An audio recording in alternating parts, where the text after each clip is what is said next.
Uh, Good morning, everyone. I've got the thumbs up from the back that we are live and streaming. So thanks for coming out to our talk. Some really quick housekeeping stuff. They've asked us to remind you to shut off your cellular devices to not make noise. And then also, I believe there's some surveys that Develop puts out. If you wouldn't mind giving us a survey, that's very helpful for the conference to continue curating great content.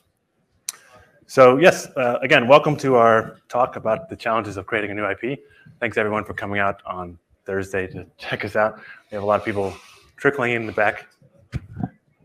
And I'm Josh Grier, just some quick introductions. And this person here is apparently related to me, so we'll let him introduce himself. Hi, I'm Mike, Chief Creative at Ember. Cool.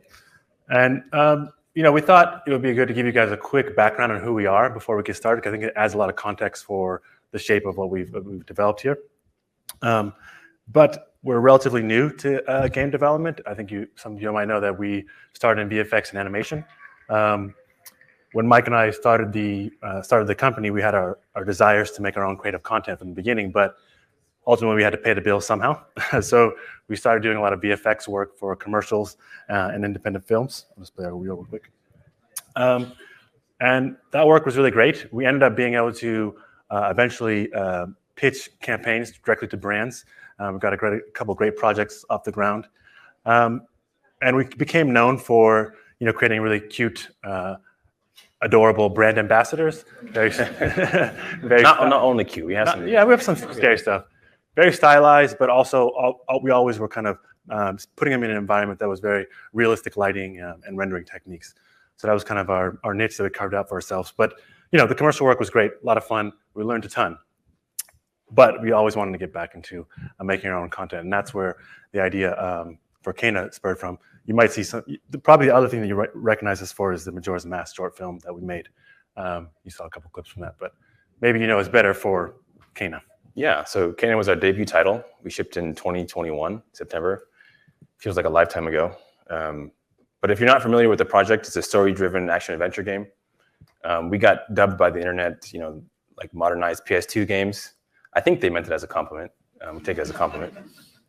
But yeah, these are kind of the stars of the show. They're the companions you grow over the course of the experience. There's a lot of discovery in how the mechanics around the rod and how they were going to work with the combat and the puzzle solving.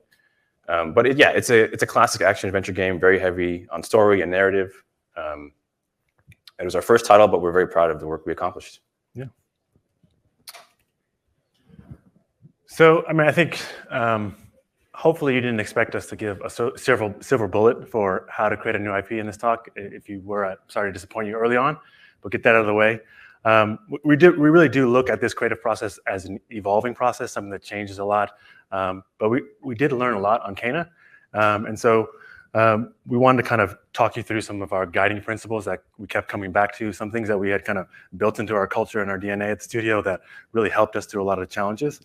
Oops, I went too fast. But of course, we're going to talk about some key components and pillars of creating a new IP. These are kind of your building blocks of what it's going to take to get it off the ground.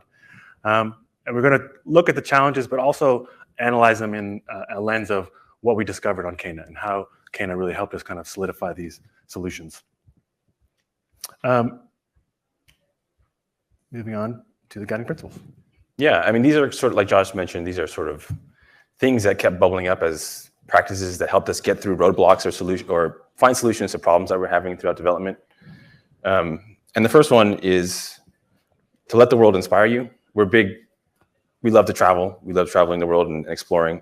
And I think as a team, we realized that inspiration can come from anywhere, and getting out and exploring the world is probably the best way to do that. Leveraging your strengths as a team and on a personal level, I think this is really important. We did this quite a lot. We knew we had strengths in animation and storytelling, so we wanted to leverage those as much as we could. And also, it helps you get past those moments of self-doubt as a team, because you know that, okay, we can do this one thing really well. This is an interesting one. It's a creative discipline, is what we ended up calling it. Yeah. But it's really just our workflow for ideation. It's ways to help find small ways of breaking through on a daily basis. So like basically establishing routines that make small progress even when the vision isn't fully clear. At least you're moving forward a little bit. And this other one is one that our team just is really passionate about, loving the details. We spend a lot of time thinking about the smallest details and how it's going to be, sometimes we go a little bit too far, but then we get the game in players' hands, like they really appreciate the details and they dig in. So it's really inspiring to see that when that happens. So I'll give you a quick overview of the pillars, and we'll definitely go through these in detail. But keep in mind that these pillars are kind of what works for us as storytellers, and also as with the goal of creating a very narrative-driven experience. However, I think there's a lot of details from these challenges and how we overcame them that can apply to any project. So I think there'll be some learnings for no matter what you're trying to do, even if it's not so narrative-focused like what we created with Kana. First up, finding the heart. What's that core idea that's going to take you through production? It's going to be a long process to create your IP. What's your anchor that's going to get you there? Visual style, obviously really important, but may not be as obvious in terms of how much your visual style influences people's immediate perceptions of the game, even before they know what it is. Now the fun part, crafting the world. It's a huge undertaking, but it is something that was very rewarding for our team. We'll talk a little bit about the challenges there. Characters, you got to fill the world with something that feels unique yet authentic. A lot of learnings there. And then the story becomes your kind of roadmap for how you're guiding your player, your user, through this experience of discovering your IP. It's really important. And the last one is sharing the vision. This is more of like a repeated process that we just experience over and over and over again. You're creating something new. You're going to have to share your vision internally consistently, to yourself consistently, and then externally too. You're going to have to be pitching quite often as you go through the development process. So we'll talk about that as well. Diving into finding the heart. The real challenge here is, what is that nugget that evokes emotion, inspiration, and then kind of be built upon to flesh out your entire world. It's often finding this first part is like kind of walking through darkness. I think a lot of creatives kind of experience this, where it's like, I don't know where we're making, but taking little baby steps one by one will get you kind of to find it. It's one of those things that you don't know it, but once you do discover it, it's kind of obvious that that's what it is. Yeah. So for us, there's a lot of iteration here on exactly what type of game we wanted to make. I think we always knew we wanted to make an action-adventure game, and we had this idea of epic boss fights that kind of came to a conclusion with some sort of satisfying emotional cadence. But we didn't start there. I think we were kind of waffling on what exactly the mechanics were and what the story was going to be about and the world. But where we landed, I think, is something really special. And it's basically what we see here is that, like, this idea that not all spirits can move on, and you're going to embody this spirit guide who's going to help them through this process. Yeah. And this really came from a lot of sources, but the primary inspiration was from my time living abroad in Japan. As you can see here, is really said, let the world inspire you, kind of helped us solve this problem. But there's these, tradition of using wooden sotoba markers at grave sites in Japan, and they're made of wood, and they mark different family members at these grave sites. And I did a lot of hiking in the Haikyo areas of Japan where it's completely abandoned, and you would see these things in various states of decay. And you couldn't help but feel sort of the sense that there's all these forgotten stories and this spiritual nature to these environments. And that was really the jumping off board for how we came up with the lore of spirit guiding, and specifically the mask lore. And in the game, if you've played it, the masks represent a person. And as they're placed at the shrine, they decay over time, and that symbolizes that person moving on peacefully. Of course, that doesn't always happen. So as a spirit guide, you're sort of learning about why this spirit is stuck. And it's a little bit part detective, part warrior, but you get to embody that as Kana through the game. So back to that first point, we knew we wanted to make these epic battles. We knew we wanted to have these moments in the game that built towards this dramatic conclusion. And I think this is where the game takes a dark turn for a lot of people. It's very cute up until this point, but this is some footage from our first boss fight with Taro. But what's really cool about this whole sequence here is that we had this idea this cadence that we wanted to hit with the boss fight, going into a cutscene, the story reveal from the very beginning of production. But it took a long time to get here. And this is something that didn't come together for the whole team to experience until quite late into production. And I think that just goes to show that if you have this core nugget that you're always working towards, it may take some time to pay off. But these are the moments in the game that I think resonate with a lot of people, and seeing players experience them for the first time and have a real emotional response was, I mean, that's what it's all about for us as game developers. Yeah, and it certainly was not something, like Mike said, it was maybe a couple months before we released, before you could see it all come together with the bells and whistles. And it just goes back to, like, I think the team did a great job of sticking to the core of what we knew we were going to make. And the payoff at the end was even emotional internally for the team to kind of, even before we released it, to see this kind of come together, because we thought about doing it 3 or 4 years ago, and it took us all these aspects to get there in the end. The next thing we want to talk about is figuring out a way to discover your visual style. And it's really the backbone of your IP. And as I mentioned before, like, the visual style is going to set the tone for how people perceive your game. And so I think it's not always an immediately obvious what to do, but it just needs to establish a direction that enhances your core ideas. And then it's also very challenging to find a cohesive style that is kind of the right fit for the IP and the story you're trying to tell. So we'll talk about some of how we overcame that on Cana. Yeah, I think we had some, luckily we had a nice sort of learnings from our past projects and where we wanted to go. You know, we had to release a lot of content in this same style with stylized characters in realistic environments, even with the Majora's Mask work we had done, and it really resonated with people. So I think this is one where we just lead into our strengths. We're like, okay, we know what style we want to hit. We know that this is going to work and people will respond to it. What we didn't know was discovering the character, like, of Cana, and sort of how her visual style was going to be incorporated into the story and the tone. So she went through a lot of iterations, which I think this is kind of fun to see. And before we landed with what we shipped with.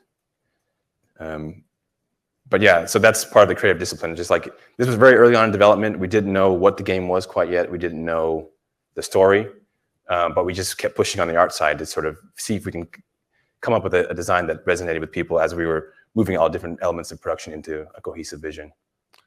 But you can see here, like, she was basically a kid at one point.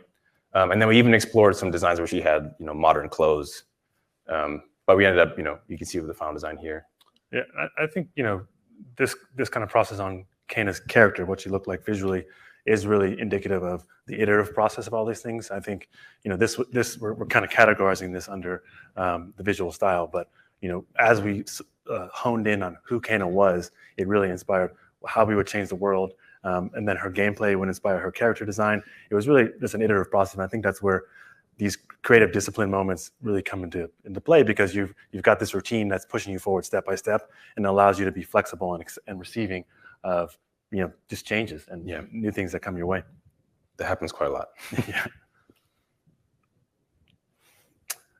So yeah, crafting the world. I think for us, coming from the film background, the world is obviously important, but maybe not as exposed as it is in the interactive space. And what I mean by that in a film is you have complete control over what the person is experiencing. So the world, the details around it can be structured for that guided path. Obviously in the games, you don't have that luxury. You're going to have to kind of expect that the player is going to touch and look in every nook and cranny. So you really need to create a world that encourages exploration and often rewards it. And then, you know, how does it feel authentic and enrich the gameplay within the game you're making? Yeah, so this is one where the art team really had a lot of fun, you know, loving the details.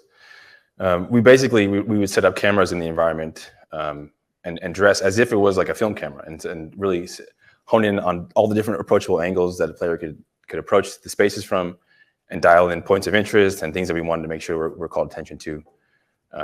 And yeah, it was something that we sort of fell in love with this process. And once we had our first play test and people were actually enjoying the environment, I think the environment is a big part of the experience when you're playing Cana.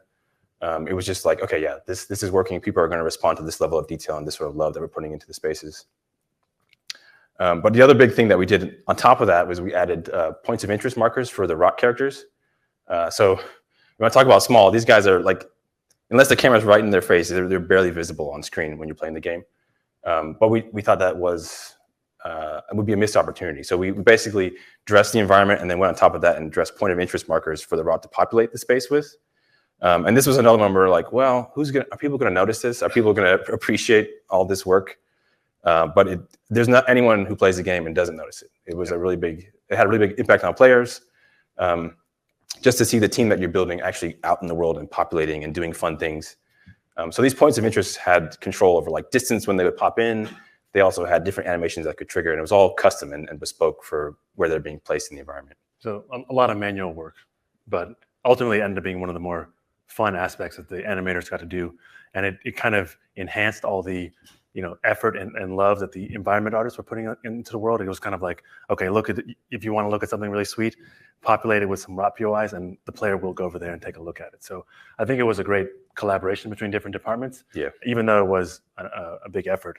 But I think we found out really early on that this was going to work, because even when we were doing play testing, we had to maybe scale back a little bit how much we were doing, because people were not progressing through the game. They were stopping and taking a look at what the little rock guys were doing in different parts of the world. So, and then once we added the hats, which was kind of a joke. It was I think it was basically I was working with an engineer over one evening, and I was like, hey, we should put some hats on them. And it was a joke, and we checked it in. And then the next day, everyone's like, oh, wow, this is the greatest feature ever. We only had one hat. It's a cowboy hat. We had one cowboy hat, and they all had cowboy hats. Slack channels full of cowboy rot all day. But yeah, and then the hats became, a fun meme inside of the studio, just making silly stuff. But yeah, I mean, I think it's all part of crafting the world and focusing down on that. Oh yeah, this is a fun one too. So, I think going back to that creative discipline idea, allowing yourself to have the tools to be flexible and make changes. This is crazy to think about, but the rot actually started off as enemies in the game. And I think allowing ourselves the opportunity to flip that and make them become friends was really what solidified the world. I think it happened maybe not super early on, but early enough where it really set the stone and like, okay, now we know kind of what we're making. The rot kind of transformed from these evil creatures into more of like a benevolent earth spirit that could symbolize natural decay and restoration, and ended up, really transforming how the gameplay worked. Excuse me. Yeah, we did the wrong pipe with the. This was a huge change. I think the rot where early on, all you could do in the prototype was very simple. They would attack Kana and swarm her, and all you had was a simple pulse ability to repel them. So the game, this was like really early on in development. You had just some simple mechanics of platforming along with that. This is phase 2 where we changed that. The pulse mechanics took around and made it into the final game. But you can see instead of swarming you, they're now able to swarm enemies. This is super early prototype stuff. But it's still fun to look back at the progression. And this is more of what we shipped with. But you can see a lot of like the idea of like them swarming and them following you still stuck around. It was just the opposite version of it. So instead of being enemies and this mob that you were fighting against, they were now your friends. Yeah, you can see them swarming enemies there, and then even incorporated into attacks and things like that. Yeah. And then ultimately, the pulse and the rot came together to do our big moments of restoration, which was a really cool evolution of that whole mechanic coming back around with the pulse. Yeah, and I think changing it into your friends really impacted the decisions we were making on the world building and the characters who interact with Kana and herself. So it was. I don't know what prompted us to make this switch. I think it was maybe feeling too oppressive early on, but it was one of those things that was like, okay, that was obvious. Yeah, should have made that a while ago. Yeah, very fun to look at old concept. So I think developing strong characters is a challenge in any medium, but they just need to feel unique and special, but also they need to feel authentic. And I think that's a hard line to walk. And of course, when you're developing a brand new IP, the characters need to feel at home in your IP and kind of accentuate that. And for us, we were always trying to create a fantastical world, but somehow make it feel grounded. I don't know if that makes sense. And this goal of the emotional payoff of the spirit guide, helping Trapped Souls needed to feel believable, even though it was very fantastical. And so the characters supporting Kana were really important to get over that hump. And so I think everybody in the studio put a little bit of themselves into the game. But for me, looking at the characters, always tried to draw inspiration from the real world, people that you've met, little phrases and sayings. I think it just helps give that human connection. I think no matter how fantastical you're trying to make your project, we're humans at heart and we like human type connections. And for me, one of the things that was really fun, I had 2 kids during production. And we have some small children in the game, and they're very early on. They kind of set the tone, and it was great to kind of analyze my kids' behaviors and try to impart some of that onto the characters that are in the game. And we would bring them to the studio. This is before COVID, very safe. And all the animators would be analyzing their movement set just to kind of impart some of that onto the characters here. So I think in general, trying to get inspiration from people you meet in the world around you and try to have that human connection with these characters that are obviously not realistic in their actions and what they're doing, but just kind of ground it back to the human-centric element. Yeah, and then the other change, or not change, but the way we iterated through the presentation of the characters was a big part of production. We wanted to, we knew we were going to have these great cutscenes, but we didn't want that to be our only form of storytelling. So as the level design was being built up, there's this back and forth with the narrative team, just trying to figure out how we're going to weave their stories into the progression of the game. And I think once we cracked that nut and we started using that to our advantage and through the lens of Kana as a spirit guide, it really built in like a nice sense of mystery to the characters. Yeah. And it felt like you were, slowly uncovering the mystery of what happened to this space, to these people. And that helped build up into the payoff, which happens at the post-boss fight. We learn, the actual details of the story. Yeah.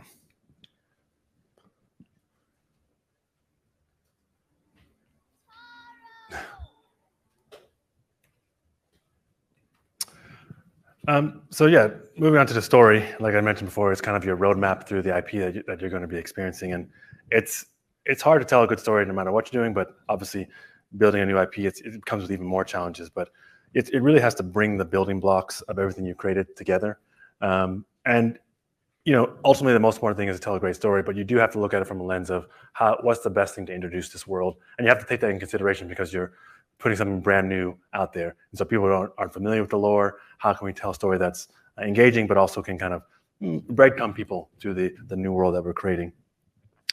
And then for us, one of the things that we struggled with, I think, throughout development was just trying to find a balance between how much do we tell through narrative and how much can we tell through gameplay. Constantly looking at, how much time we're spending in cutscene versus how much time we're giving the player to explore the world on their own. It was a big concern from us, not just from a work effort to do all the animations, but from a player experience perspective. And so, yeah, I think what we did was, again, focus down on the details. We tried to lean into our structure background from filmmaking. And it may sound counterintuitive to have like a rigid structure be a very creative medium. Like, oh, I just want to be creative. Don't tell me about structure until I figure out my ideas. But what we find is that structure is kind of like our very nice comfort blanket. If we're kind of lost about how to move the story forward, we always go back to the structure and say, okay, what naturally does the viewer want to learn here, and how do we help them get there? And then being creative within that is really rewarding for us and helps us keep on track. So structure is really your friend. We also created this beat board monstrosity that was maybe not the best tool, but it was really helpful tool in terms of the user experience, but it was really helpful to keep us on track. I'm going to try to show you a little bit of it. Let's see if this works. Oh yeah, sort of. And I'll try to navigate off screen here. Let's see. But you'll see it's just an Excel sheet that's like really ungodly big. But what it did was help us give us bird's eye view of what was going on in the gameplay related to the narrative. And I think it was really important for us to kind of break it down. We have like kind of a color coding system down here that was like, okay, here's how much time you have with exploration and hitting all of our key gameplay pillars in the game. And then like looking at that in terms of, okay, how long are we gonna have someone sit through a cutscene? How much time do we have to tell the idea here?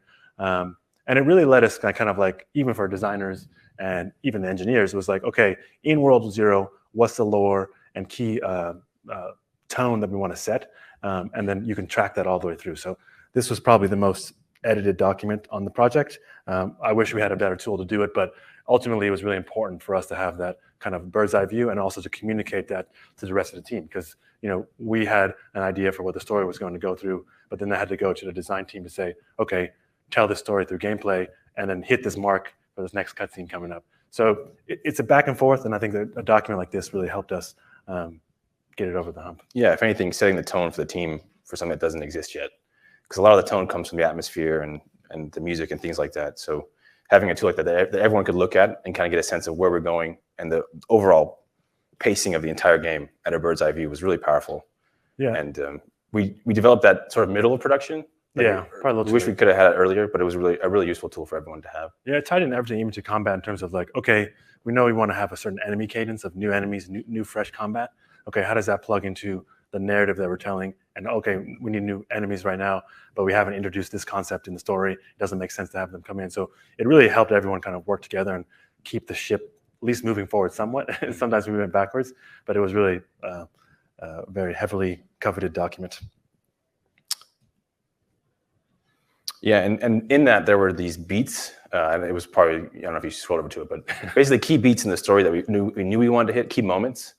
Like you can see here, Kana getting the bow for the first time. And we started working on those concepts really early on. Like before a lot of the game was laid out, before the story was even complete, we were like, these are moments that we feel really confident in, and we're going to sort of start to visualize those early. And that's kind of what this is showing. We had those sketches for some of these moments really early on in production. And we were, as a team, working towards hitting these goals and making sure that they were captured. And this was really valuable. It seems simple, but I think it's like without having that, when everything's so nebulous, it's a little hard to make sure you're going to hit these moments in the game that you want to hit. Yeah, it was a little nerve-wracking too, because I think as new developers, we're like not necessarily always confident that these moments were going to stay the same. But we thought there's a lot of value to the animation team getting there early and building a moment that can then inspire the level artists and level designers behind them kind of building up to that moment. So I think we definitely suffered a little bit on the animation side in terms of having to redo stuff, because ultimately the game dictates where it's going to land.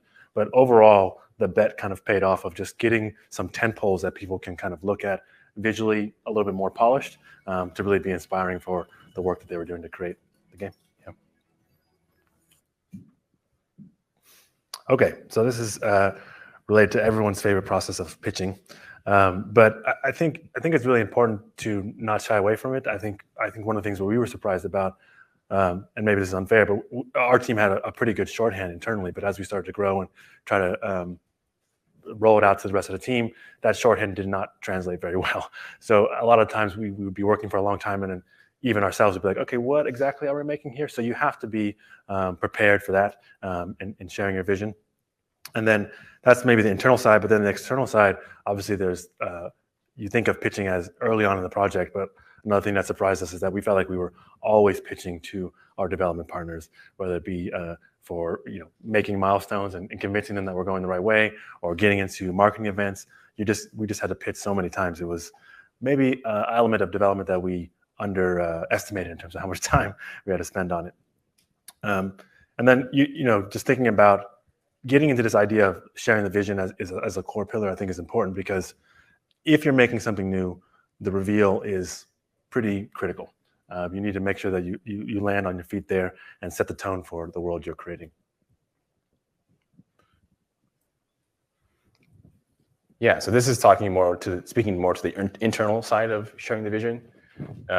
We found that like documentation, it's obvious, but it's probably the best way to communicate this stuff and have it be a living sort of space where the team can go. And when inevitably you'll be like, yeah, you hit this question. What are we? You started on this tangent of a mechanic, and then you're over here, and then suddenly it's like, why does this even exist? Why are we making this? Yeah. And just realigning the team every now and then, I think, is really powerful for all sorts of disciplines. So we weren't at the beginning. Now we're sticklers for documentation and sort of like organizing that for people, because you want to empower the team just to know what's going on and be able to move forward quickly. I think that process of documenting your work really helps you as someone who's creating the IP to kind of formulate your ideas, even if it's something that you're documenting that's, oh, this is going to get thrown out, or maybe we're not really sure about it. Just that process really empowers you to be a better champion for the ideas. Mm-hmm. And this is more speaking towards the reveal moment. And I think we had a pretty successful one. I think it's we got lucky a little bit. We got lucky with the timing. We were in that PlayStation's Future of Gaming event.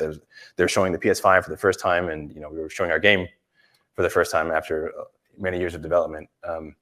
But we put a lot of effort into that trailer. We didn't know we were going to be in that show, but we were planning on that moment, starting to visualize what we wanted the trailer to be. Very early. What was the best way to communicate this new IP to the world? And so we started storyboarding the trailer. It's probably, when you're working in, when you're in the thick of development, it's like the last thing you want to do. But we just said, okay, this is going to be a big moment, hopefully. So let's take some time and not feel and while we have some time early, and not feel pressured to rush something out the door. And so, yeah, I think we have the trailer here, but also the goals of the trailer that we wanted to hit, which were establish the world and Kana as a character, have people fall in love with the Rot. It was like, if we don't sell these little guys, at least build up some mystery around them, then we've failed.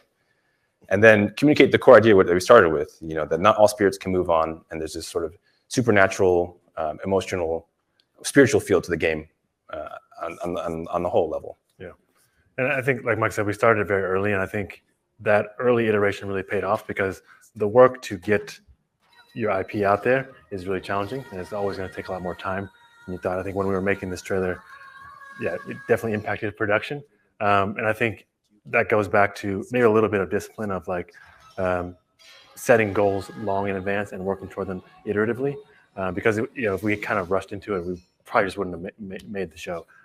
It was, yeah, a big undertaking. And I think, we wanted to leave a little bit of time. Let's let it play out, just kind of show. You have no power here, Kana.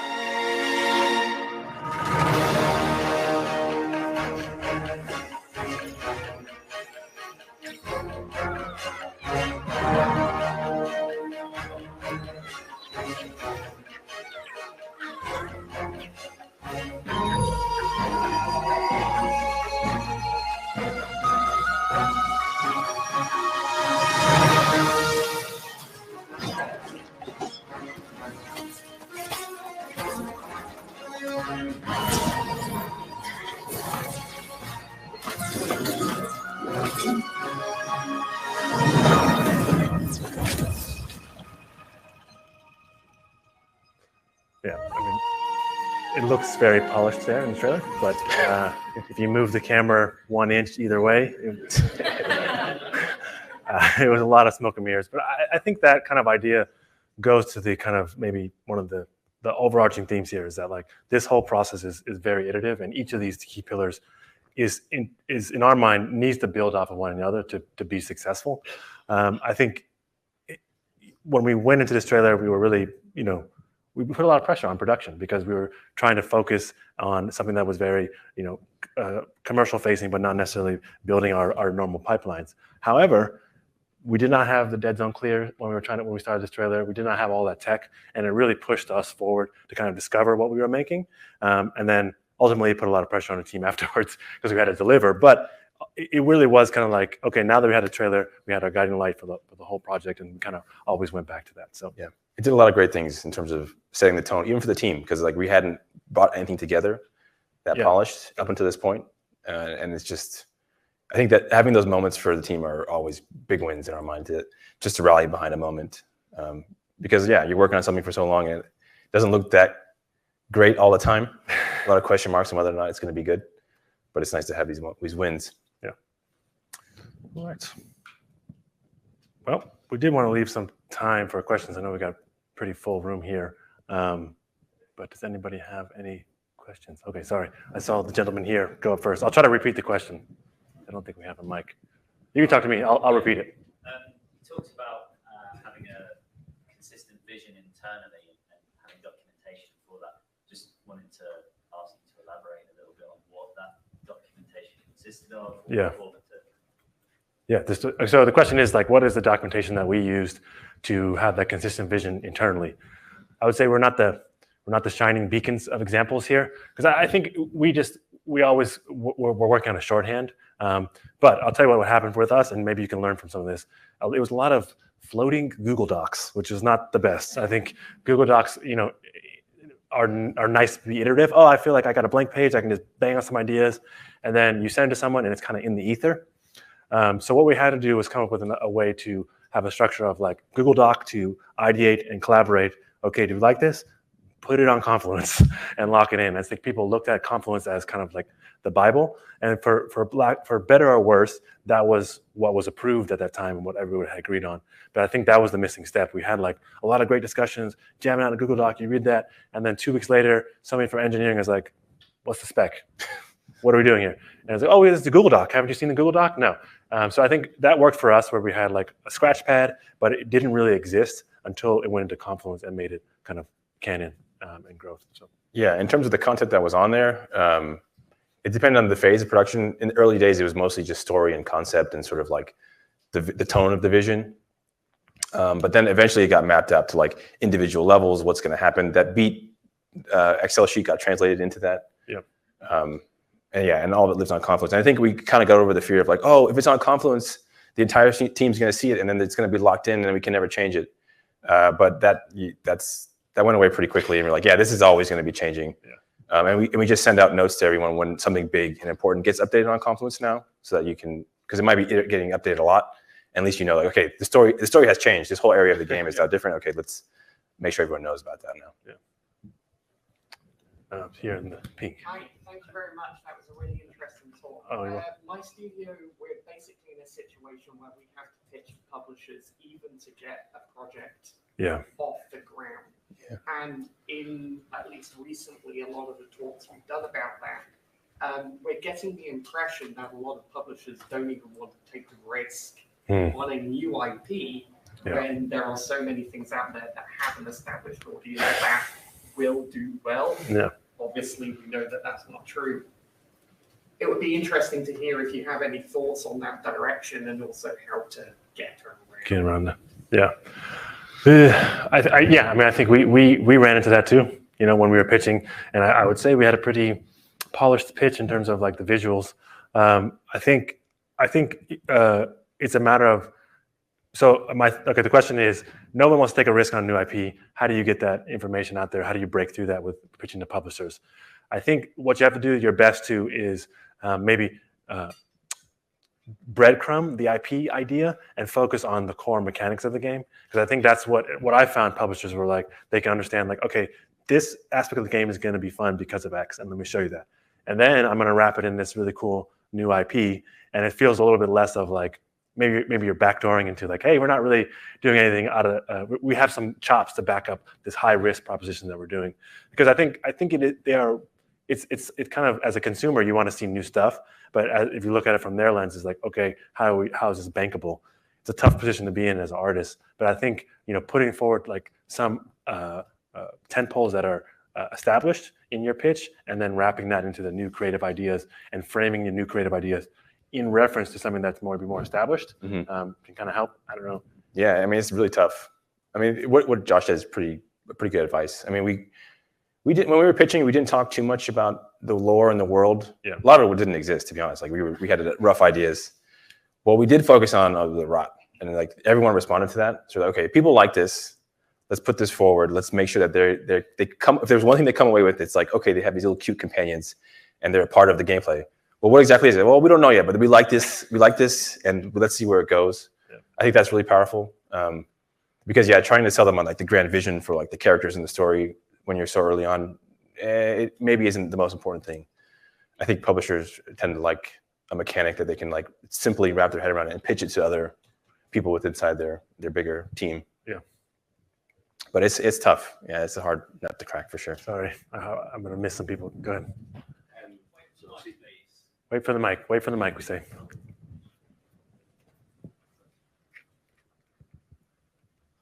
Hello.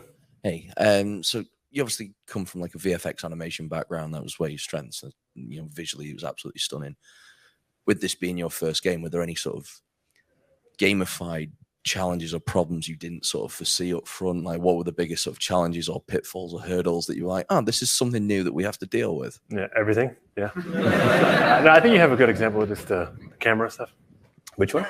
Well, I mean, I think coming from the film background, it's like, viewer, you look here, and this set is perfect. And I think we initially designed a lot of, more narrative gameplay sequences to be, okay, yeah, obviously they're going to look here. This is the best looking thing. But, you got people like walking backwards through the scene, and it's like, how does that affect your triggers and all your mechanics going into it? I think we had a really bad blind spot to that.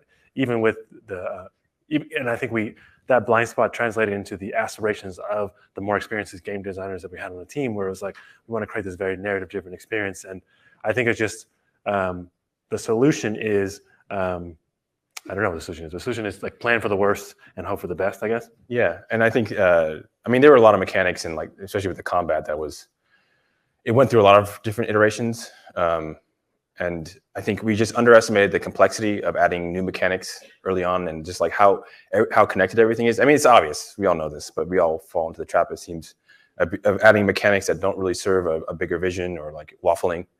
And we went through a bit of that kind of, it feels like wasted time. I don't think it's wasted time. There was some discovery there that ended up making it into the final game.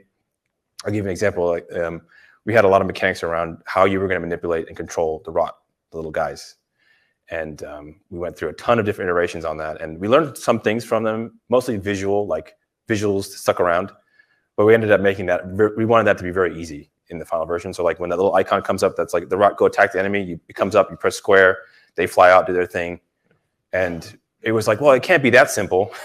Like, surely you're going to want more agency and stuff. And we just, eventually ended up working for the combat, but we had to go through all these cycles that just took, a lot of team time to do.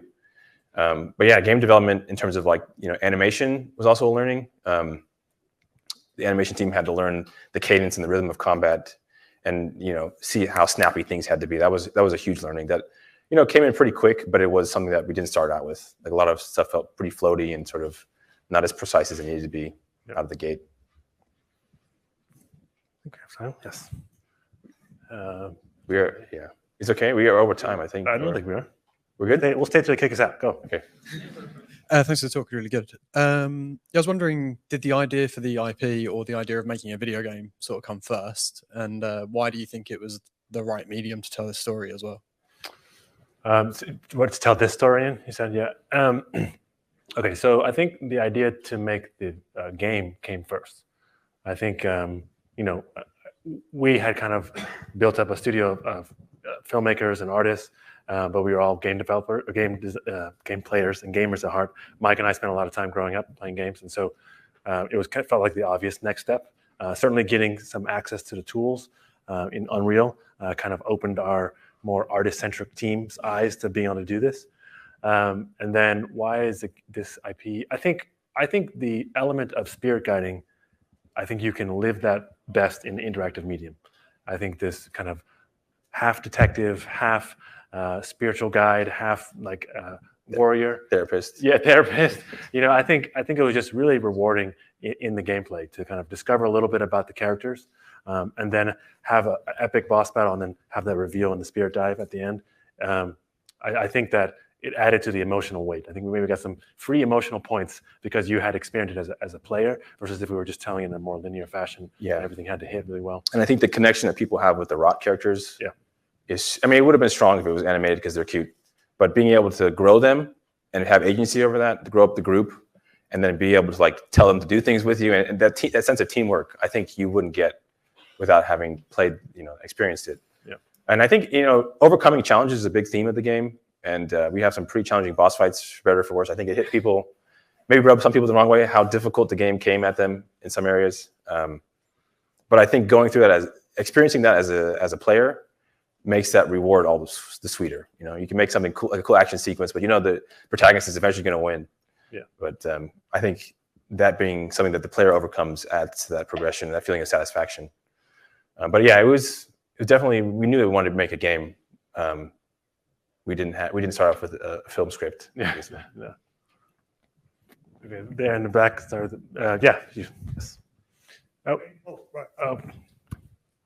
Just a short question. Is there any plans for this game to come out maybe on Xbox at some point? I mean, just a general, because it looks really cool. It's the first time I've seen it. I just wondered. If not, no worries, but I just thought I'd ask. We don't have any specific plans right now, but we're certainly looking at other platforms for sure. Cool, thank you. Right in front, the gentleman right in front had his hand up for a while. Hi, great talk, and looks fantastic. Also sounds great. The bit I heard. Can you tell us anything about how the music came about? Yeah, I mean, you want to take that one? Yeah, there was a long collaboration. We actually collaborated with a Indonesian group called Sudamani, and then we worked with a composer who goes by the tag of Theophany, who's a remixer by trade. And those, bringing those two together was the real spark of magic that I think happened. A lot of the vocals, performed in the soundtrack, are from the same voice actress who voices Kena. So she's a part of that group. We actually cast her, but through our experience of working with that group, Sudamani. So yeah, it was we didn't start off with that ambition. We didn't start off with that sort of direction. It kind of grew naturally over the course of the game. I mean, I think Jason Theophany found their sound and was like, this is perfect. And I think he did a great job of breaking down barriers with them about like, hey, we're going to use your stuff for a game. And they're very, very protective of the culture. And so that ended up being a great collaboration when we broke through that barrier and got them to participate. So yeah, and we also recorded some of the sound in Bali, which was a really fun experience. But yeah, it definitely sounds unique, and I think it resonates with a lot of people for sure. They're telling us it's time. Okay, we're getting waved off. We're getting played out. But thank you, everyone. Yeah.